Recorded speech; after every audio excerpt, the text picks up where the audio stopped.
Peace be with us, dear brothers and sisters.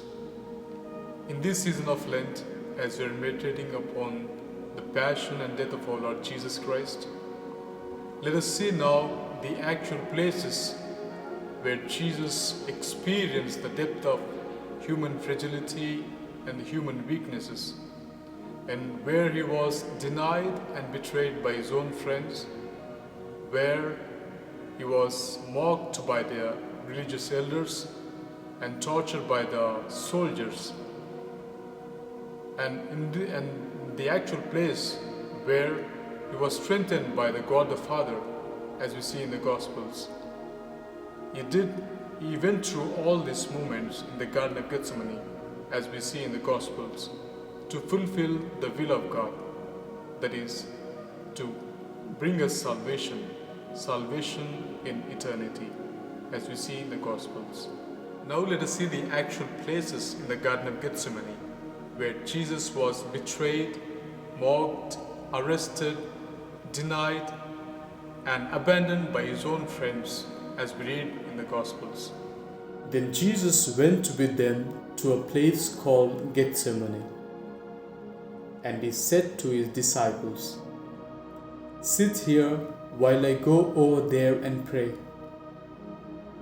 He took with them Peter and the two sons of Zebedee, and began to be grieved and agitated. Then he said to them, "I am deeply grieved, even to death. Remain here and stay awake with me." And going a little further, he threw himself on the ground and prayed, "My Father, if it is possible, let this cup pass from me. Yet not what I want, but what you want." Then he came to the disciples and found them sleeping. And he said to Peter, "So, could you not stay awake with me 1 hour? Stay awake and pray, that you may not come into the time of trial. The spirit indeed is willing, but the flesh is weak." Again, he went away for the second time and prayed,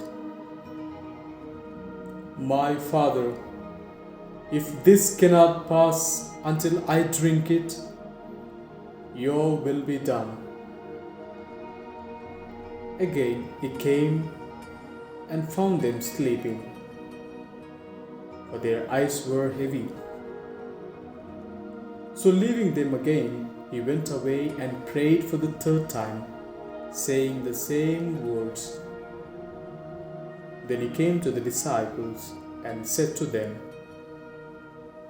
"Are you still sleeping and taking your rest?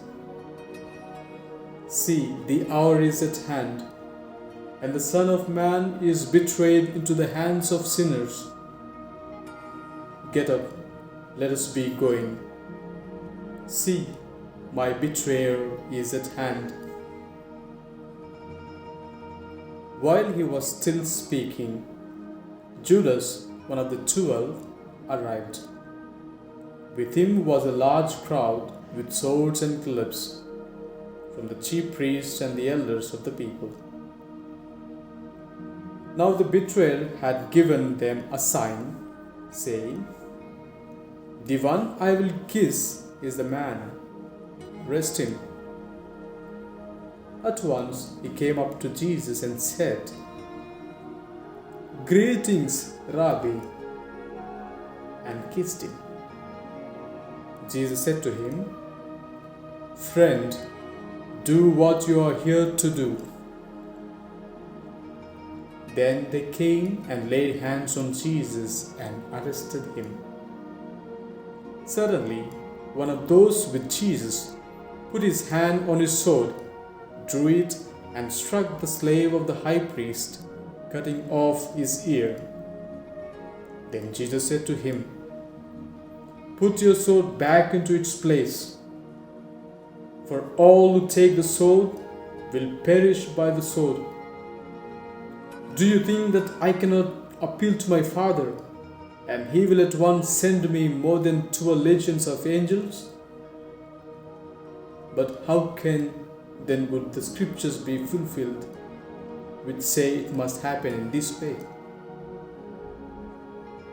At that hour, Jesus said to the crowds, "Have you come out with swords and clubs to arrest me, as though I were a bandit? Day after day I sat in the temple teaching, and you did not arrest me. But all this has taken place so that the scriptures of the prophets may be fulfilled." Then all the disciples deserted him and fled. As you have seen and heard the realities of the Garden of Gethsemane, let us continue to meditate upon the sufferings and death of Christ, especially the moments of Jesus carrying the burden of humanity, what we call the way of the cross, in the next video.